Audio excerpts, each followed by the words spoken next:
ॐ असतो मा सद्गमय तमसो मा ज्योतिर्गमय मृत्योर्मामृतङ्गमय ॐ शान्ति शान्ति शान्तिः.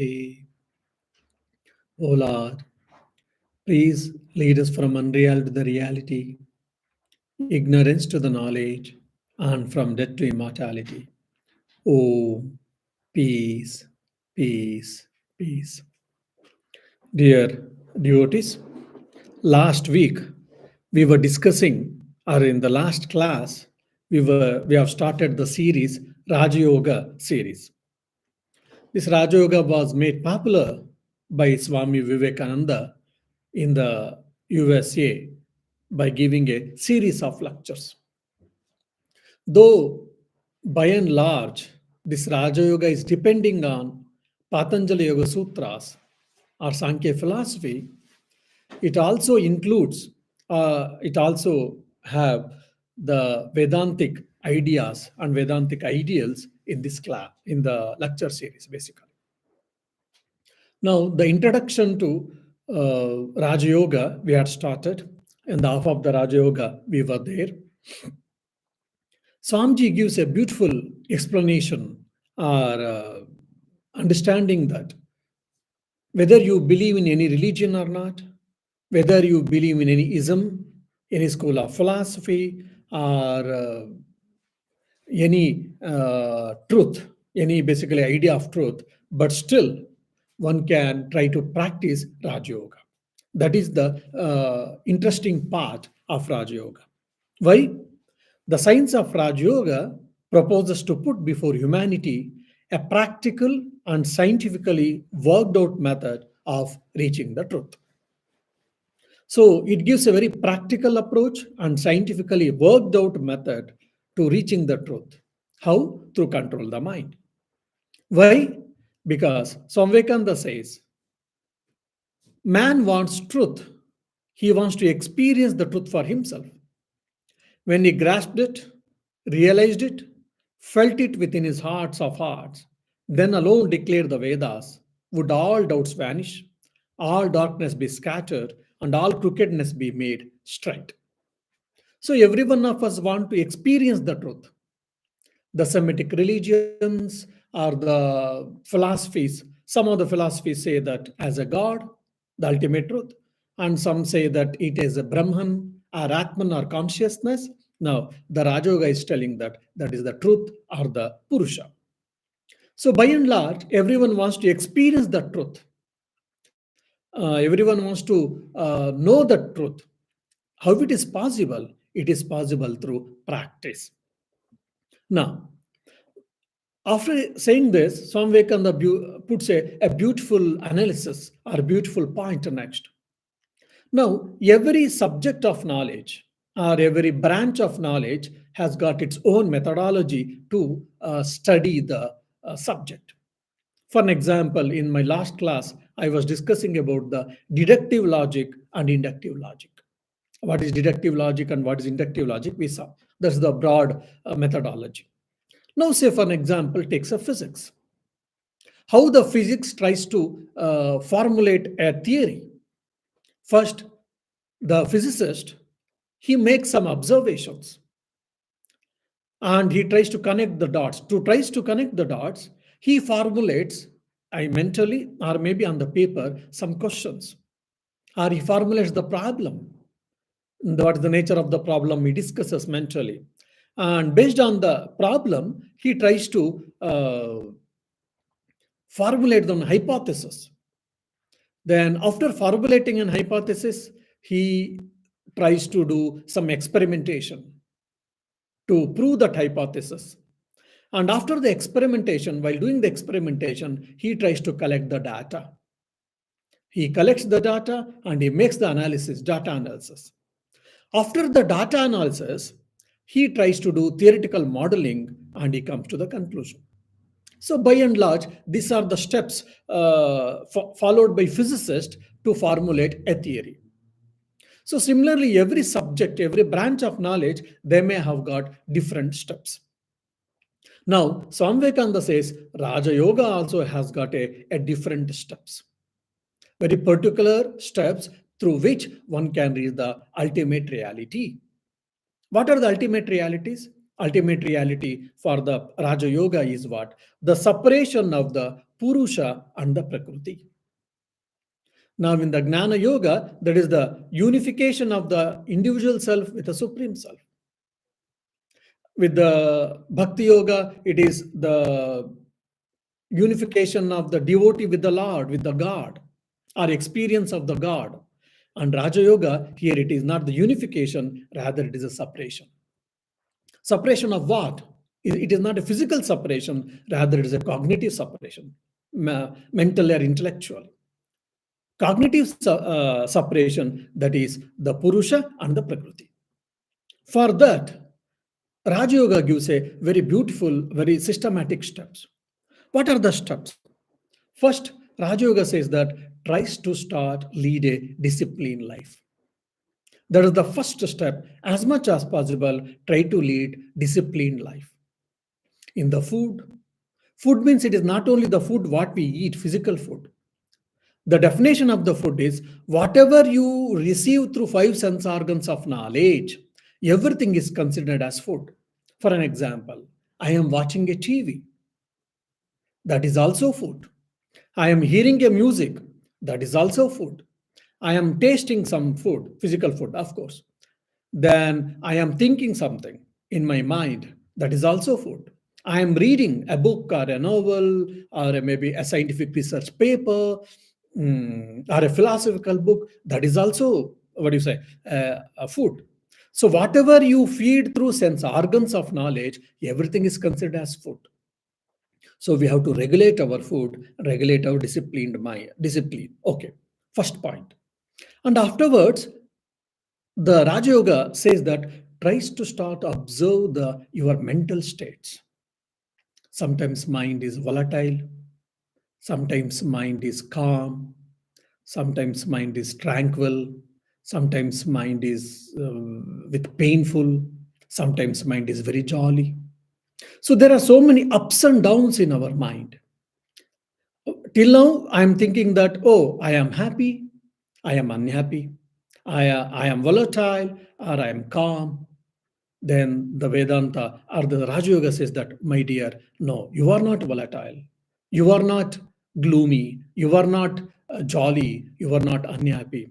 Your mind has got all these different states of mind.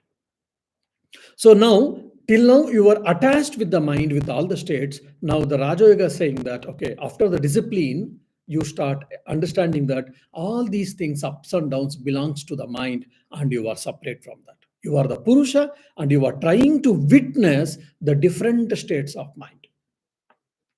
Okay. Afterwards, then one should start thinking, what made me to behave like this?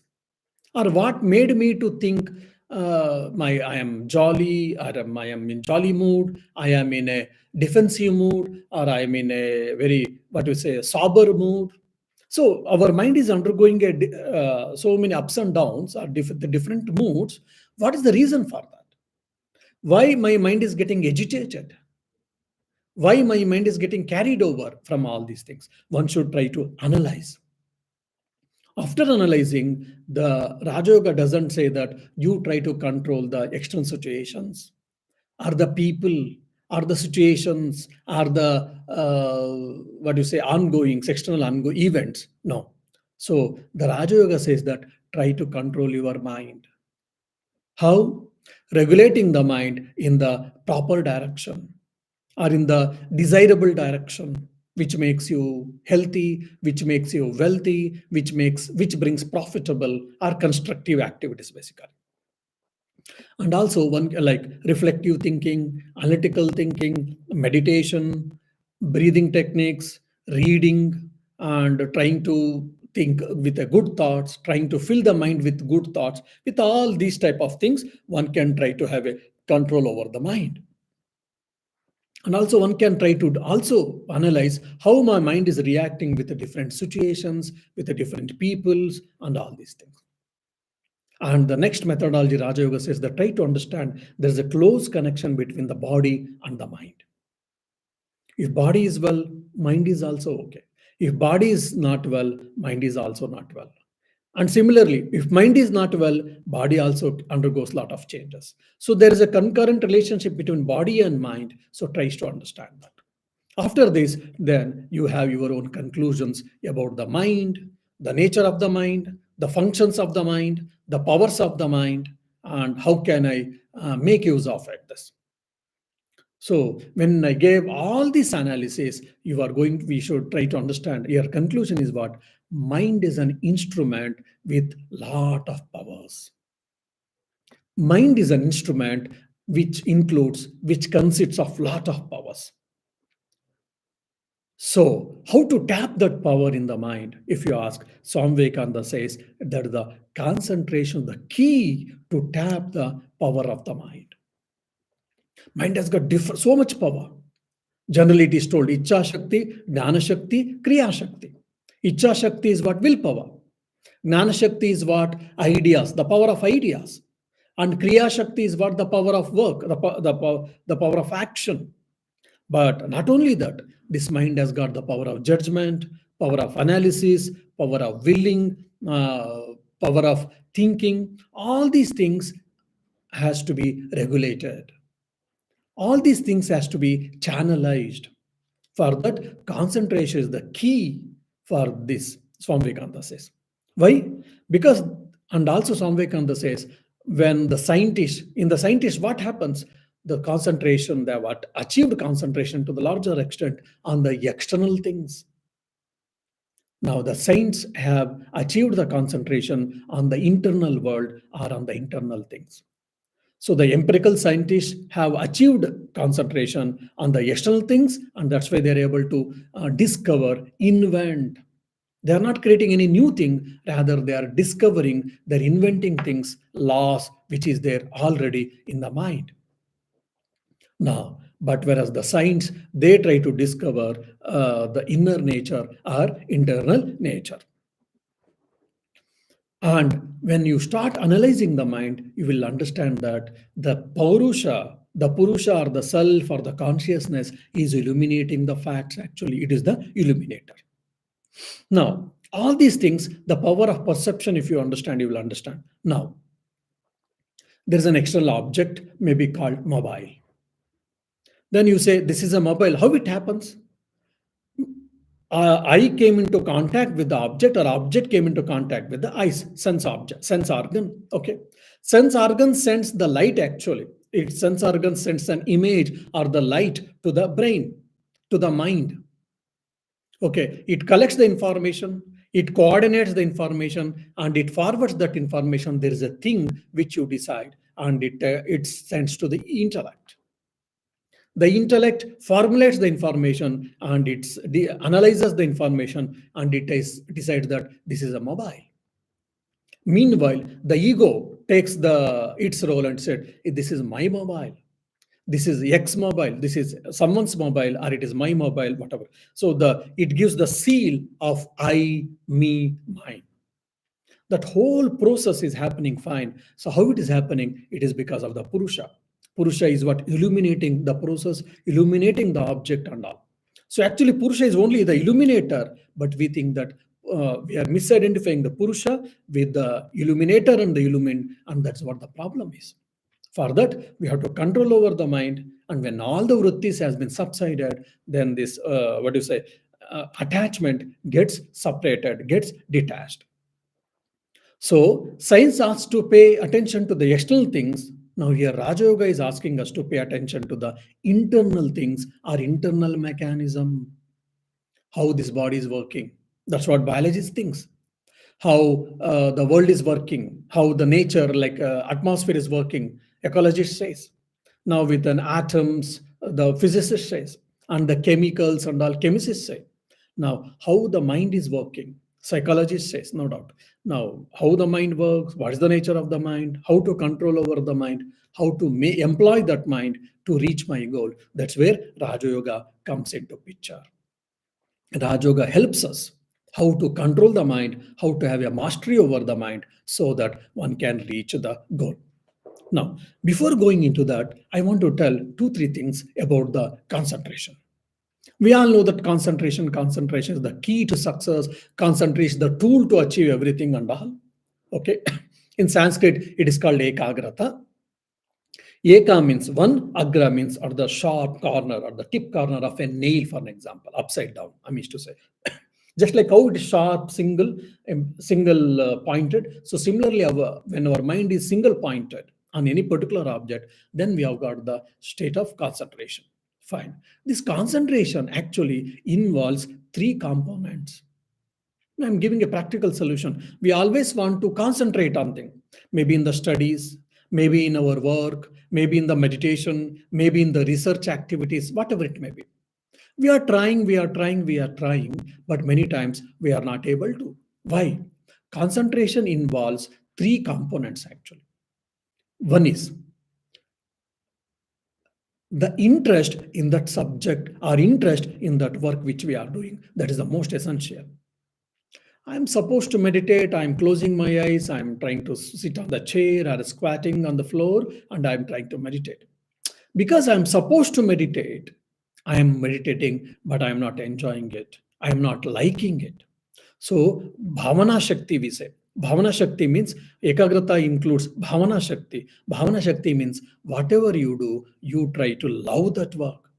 You are studying a mathematics, you love it. You are studying a philosophy, love it. You are studying the Vedanta, Raja Yoga now, love it. When you are doing any work, whatever it may be, any type of work, physical, mental, emotional, whatever work, you love it. That is the first important point, component of the concentration. Okay. This is called Bhavana Shakti. Then the second is consciously we have to develop all these things, Icha Shakti. Now, I am sitting for half an hour meditation or half an hour study or half an hour doing some other work. Let me think that alone. Let me not entertain my mind with any other thoughts. I am sitting and I am trying to do my homework or a research work. Let me not think about food. Let me not think about my friend. Let me not think about my parents. Let me not think about the event which happened in my life, either today or yesterday or something. Because this all keeps happening in our life.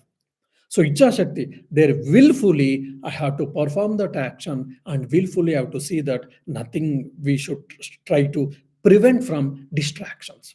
So Bhavana Shakti, Icha Shakti, and Kriya Shakti. Kriya Shakti is what our desire, our will has to be put into action. I have decided I will sit for half an hour meditation and without the distractions as much as possible, I will meditate. I will sit for 1 hour study, Vedantic study, or any other subject study. So 1 hour, I will put into action whatever it may come. So Icha Shakti, what do you say? Bhavana Shakti. Then Icha Shakti should be there. Then it is either you can say Kriya Shakti, you can say there here. So when these three things, when it get added, or some others say that Jnana Shakti here, because one should know what is doing, what I am doing, why I am doing, how I should do, how I should not do. All these things one should know. Then the concentration becomes better. So we need concentration. We need concentration. We all know that. Then how to get that concentration? Now I am telling. Okay. Now this mind is like a searchlight. Swami Vivekananda says it's a beautiful. For example, now in the multiplex theater, this is not there. In the olden days, there used to be a very powerful torch light, like used to be there in the and projector used to put the reels used to be there, and the light when it falls on that reel, then we used to get the image of the film and we used to see the film movie. This torchlight or searchlight, like torchlight, what you say, that is like a illuminator, and mind is like a screen. And this reel is what like a memories and the sense of objects and perceptions and etc etc. Or maybe other example I can give you is a lighthouse. So in the purview of the lighthouse, whatever the objects are there, objects are seen, objects can be seen. How? Because the torchlight is falling on the boat, or torchlight is falling on the water, torchlight is falling on the animals, or the aquatic animals, or the people who are traveling in and around that area. So similarly, mind is like a wonderful searchlight. So using the searchlight, we can see the people, we can see the things in and around us. So similarly, using that strong searchlight called mind, we can try to know the things, either with the external things, or about the events, or about oneself. So that's what we have to understand. How? By analyzing the mind and its thoughts, we can try to get more and more. Now, the Swami Vivekananda says, further, if you analyze and mastery have over the mind, it helps us to get emancipation. If you get emancipation, what happens? You will be happy at all given point of time, and your suffering going to end. No more birth and death. More than that, no more suffering and happy, experiencing the happiness at all given point of time. That is what we are going to get when we have the self mastery over the mind. When we have the self mastery over the mind, concentration is the key to have the self mastery over the mind. When we have the mastery over the mind, what happens? At your will or at my will, I can study whatever I wish. At my will, I can sleep. At my will, I can meditate. At one's own will, one can enjoy or one can detach. The power of attachment and the power of detachment is what? The willpower. The power of attachment, we can know something, we can understand. Power of detachment is too difficult for us. Why? Because we are attached. When you get a self mastery, the power of attachment and the power of detachment will be equally developed in the people who have got a self mastery. Okay, and it is one more example I can give is what? The lake. You go to a lake, it's a beautiful lake, and you are sitting and you want to see what is there below in the lake or in the sea. When you go, there are corals or whatever. When there are waves, you cannot see the bottom of the lake or bottom of the sea. Why? Because the water surface is continuously, shaky because of the ebbs and tides or because of the waves. Say after some time, some of the water gets stagnant. Water became calm in the lake. Then what happens? You'll be able to see the surface of the water or the bottom of the water. So similarly, when our mind is restless, one side, a lot of mental energy is getting wasted, dissipated, getting wasted. One thing. Second thing, just like when the water is shaky, I cannot see the bottom of the lake. Similarly, I cannot reflect. I cannot understand. My mind cannot process the information. My mind cannot judge the things properly. Even if you think it cannot be retained properly. All these problems, it happens. So if the water surface is calm, we can see the bottom completely, clearly. Of course, water has to be clean, no doubt. So similarly, mind has to be pure. And if the mind is concentrated, have a self-mastery, one can achieve anything and everything. Swami Vivekananda tells beautifully about concentration. There is only one method by which to attain this knowledge, that which is called concentration. There is only one method by which to attain this knowledge, and that which is called concentration. No, concentration is not the passive attention. It is a conscious attention, willful attention. It is an active channeling of all the mental energy into a single point of an object. Concentration is an active channelizing of all the mental energy into one single point or the object.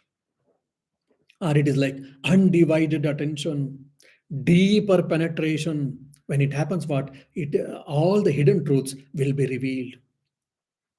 That's what Swami Vivekananda says. The more I can concentrate my thoughts on the matter on which I am talking to you, the more light I can throw upon you. In the scientists, what happens? They keep on thinking about the particular component, particular idea, or particular problem. They keep on thinking, keep on thinking. At some point of time, when mind gets soaked completely on that particular point, then the nature reveals its secrets. That's why scientists discovered the theory, discovered the phenomena, or they discovered an object or whatever. They invented or discovered. That means what? It was already existing, they only discovered. Isaac Newton discovered the gravitational force. Gravitational force was existing already, but he only understood, he only discovered. How? Swami Vivekananda gives a beautiful example. Like, three apples have changed the world. One apple is what? Adam's apple. The second apple is what? Apple phone and etc. The third apple is what? As per the story, there was, once Newton was sitting under an apple tree, an apple fell on his head, and he started thinking. If I and you were there, probably would have taken the apple and would have enjoyed the apple. But Newton started thinking, why did apple fall? Okay, and why did apple fall down only? Why not there only? Why not up or other sides? Only why down? Why? Why? One thought, one question. He holded on to that one question. Slowly, slowly, he thought. His mind concentrated, and the nature revealed its secret. So he could discover the gravitational force. Same thing we can see in the monk's life or the saint's life. They keep on trying to concentrate on the self or on the God. They keep doing it. They keep doing it. At some point of time, when that concentration becomes clear, then what happens or gets established, they will be able to experience the God, or they will be able to experience who am I. That's why concentration is what the key to the success for either in the mundane life or in the empirical life. And Swami Vivekananda gives a beautiful explanation for this in his Karma Yoga lecture. What is that? What is work if you say it is the removal of ignorance? Now I'm studying physics. I'm studying physics. I'm studying different theories in the physics, means I'm not acquiring the new knowledge. He says it is only removing the ignorance which is covered on the mind. Why? Because already that knowledge, every knowledge is inherent in human being according to Swami Vivekananda. Now, if scientist is discovering or inventing a particular truth, even we can also discover. It is possible for him and it is not possible for us. Why? Because we have not put enough effort. You collect the data, you process the data, and you keep on thinking it for some time with concentration. We'll be able to discover, even we will be also able to discover or invent new things. How? By removing the ignorance which is covering our mind. Because not every knowledge is inherent in man. Nuclear physics, atom theory, Euclid's or J.J. Thomson plum pudding model, or Euclid, J.J. Thomson's or Newton or whatever the other scientists came up, they gave it different atomic models. Where it was? It was in the market? Was it in the above sky or in the below water? No.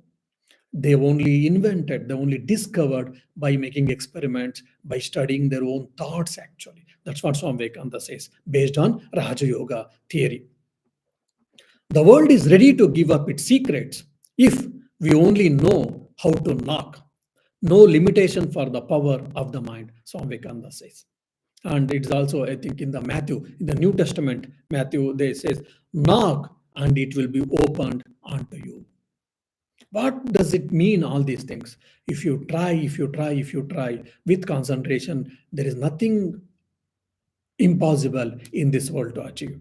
If you want to be a sportsman, if you want to be a millionaire, or if you want to be a wise person, if you want to be a Nobel laureate, whatever is, for everything, the possibilities are available in not where? In my mind only. So prepare the mind, channelize the mind, tame the mind and use it, deploy the mind in a right way, in a proper way, one can achieve anything and everything, either materialistic benefit or spiritual benefits. For that, healthy mind is required. For that, disciplined life is required. So Swami Vivekananda continues to say, the goal of all its teaching means Raja Yoga's teaching, is how to concentrate the mind, then how to discover the innermost recesses of our own minds, then how to generalize their contents and from our own conclusions from them. So means discovering, means inventing any theory, any phenomenon or event or a theory, or postulating a theory, or probably giving a structural philosophy, whatever you may say, or experiencing the truth, or understanding, analyzing the truth. Everything is possible by the only one instrument, that is called the mind. And for that, the step or the key is what? The concentration. And he says that in the Raja Yoga, the beauty of Raja Yoga is what? He doesn't demand that you should belong to a particular religion. If you are Christian, then only you can practice Raja Yoga. If you are a Muslim, then only you can practice Raja Yoga. If you are a Buddhist, then only you can practice Raja Yoga. if you are Hindu, then only you can practice Raja Yoga. No. So it doesn't claim or it doesn't demand that you should you should follow a particular religion. Okay, what about the philosophy? Oh, I'm the idealistic, I'm the follower of idealism. Okay, but you may be the follower of idealism. I'm the follower of realism, or like Advaita, Advaita, Vishishta Advaita, different schools of philosophy. So, whichever school of philosophy you may believe, never mind. But Raja Yoga doesn't demand that. And you may follow any other isms, but still, and you may not have believe in any philosophy even that matter, or even the religion or God or whatever. Even then, you may follow Raja Yoga because it is the science of mastery over the mind. It teaches you how to control the mind, how to have the mastery over the mind. So no faith or belief is necessary to take the Raja Yoga. And Swami Vivekananda gives one more thing is the mind is nothing but the finer part or the subtle part of the matter or of the body. And mind is connected with the body. So if there is the state of the mind is good, it also affects on the mind. And if the body is good, healthy and stable and healthy, basically, that also affects the mind. So it is all, both are interrelated, Swami Vivekananda says. After describing this, Swami Vivekananda says few more important points. Majority of mankind, in the case of majority of mankind, mind is under the control of the body. It should be otherwise actually. Body should be under the control of the mind, but unfortunately, mind is under the control of the body in the most cases. And Swami Vivekananda very sharply he tells that is what instinctive living or animal thinking. So my mind is under the control of the body means it is instinctive thinking, it is animal thinking, or the animal living. Swami Vivekananda very sharply he tells that. So that means what? One should try to control over the mind, one should develop self-mastery, and we should be able to control our body. So the power of control on the mind is little higher than lower animals most of the time with us. So controlling and exercising the body helps to get control over the mind. Keeping the body fit by exercise, by yoga, or by going to gym or whatever, it will help us to control the mind. That's what he is saying that. And controlling sense organs, leading a disciplined life, developing healthy habits, reading good books, or developing good thoughts in mind. All these things will help us to control the mind. So if you learn how to control the mind internally, then one can control the things easily. So science is trying to control over the external facts, external events. How can I control the movement of the sun, movement of the planets, or weather, temperature? All these things science is trying to do. Yeah, it has, achieved a lot of success in that, no doubt. And because of that, we are also getting a lot of help also. In the cold seasons, we put heating. And in the hot season, we use a fan or a AC or whatever, isn't it? But the Raja Yoga says that control inner matter, that is mind, then you can control the things more and more easily. Why? There's a concurrent relationship between the body and the mind. There's a concurrent relationship between the mind and the world also. So that's what we can see in the yogi's life. Even they may be sitting in the ice on the ice cubes, but they may not feel the cold. How? Because they have controlled the mind, and by their willpower, they can control that cold also. Body might undergo little changes, never mind, but from their yogic power, they can do that. So they can transcend the power, these opposites. What do you say? Cold and heat, or bad and good, pleasure and unpleasure, all these dualities, whatever our mind is tossed between all these dualities, the yogi's mind is transcended above, beyond all of them. Why? Because he has got control over the mind. The more and more you have got a control over the mind, then you can rule the world, you can lead the world, you can control the events, you can control the people's mind, you can control the things, including oneself. But we are always busy in controlling others, in controlling the world, and controlling the events, which many times it is not under our control. Our mind itself is not under our control. Then how can we expect the control on other these things, which is a futile exercise? All the great people say. So, trying to control over the mind is the most essential factor or the key factor by which one can have a self mastery, which will help us to achieve anything, and also you can control even on the external things. For example, we see some magical powers in the some yogis and all. In the first chapter of the Vibhuti Pada in the Patanjali Yoga Sutra, so many things they have discussed. Why? Because they have got a mastery over the mind. They have got a mastery on the mind, self mastery. That's where they get all these powers from the nature. So, discipline is the most essential to have a self control or control over the mind. For that, what should we do? Swami Vivekananda says we should not go to the extremes. Extremes like not eating anything and eating too much. No, there should be regulation, moderation in our food, and there should be moderation in our routine life also. Too much sleeping and very less sleeping. No, and there should be a routine in life. There should be regularity in life. One day I don't meditate at all for few days, and few days I may hours together I may meditate, or half an hour, 1 hour, or whatever even. So any extreme things one should avoid, either in the sleep, like that's what in the Bhagavad Gita Krishna says, "Yukta hara viharasya." Yukta means one should be moderate. Moderate in what? Yukta ahara, that is in the food, whatever we do. Viharasya, in the recreation. Yukta chestasya karmasu. Even in the action, there should be moderate. Too much working and too lazy, lethargy, not good. Yukta swapnava bodhasya, even dreaming, means in the sleep and all. Yoga karmasu kaushal. So one should have maintained that what you say moderity in the eating, in the sleep, in the recreation, in the work, in that's why Krishna also says, Natyashnatostu yogosti, nachaikanta manashnataha, nachati swapnashilasya, jagruto naiva charjuna. Nati na ati atyashnosti yogosti. If you do any extreme, yoga is not possible. Nachaikanta manashnata. One who is always in the too much involving and one who is always too much solitude. No. Nati swapna shilasya.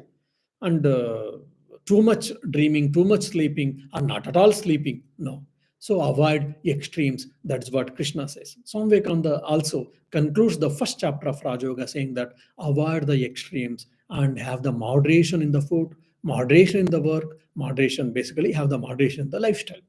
That's what the present day we are speaking of life work balance. We should give enough time to personal life, family life, and also work. It should not be extremes. As much as possible, we should have a balanced life.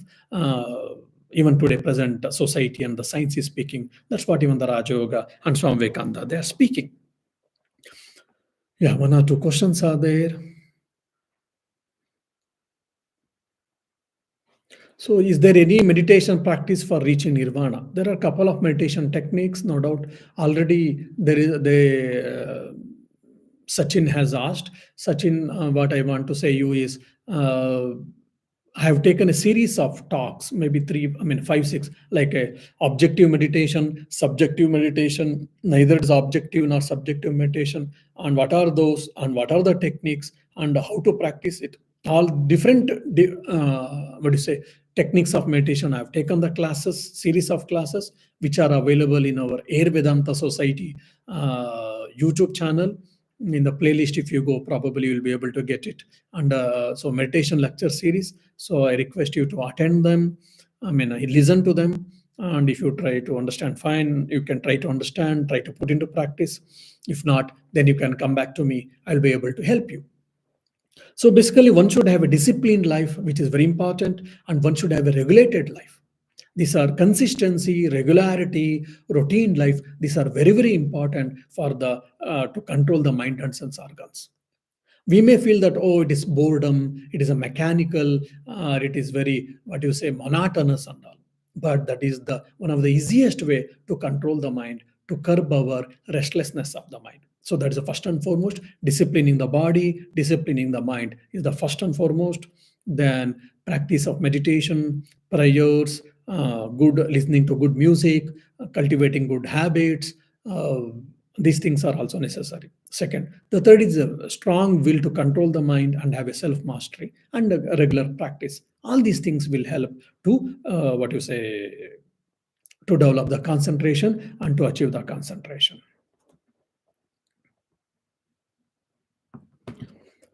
Yeah, thank you. Om Shanti Shanti Shanti Harihi Om Tat Sat Shri Rama Krishna Arpanamastu.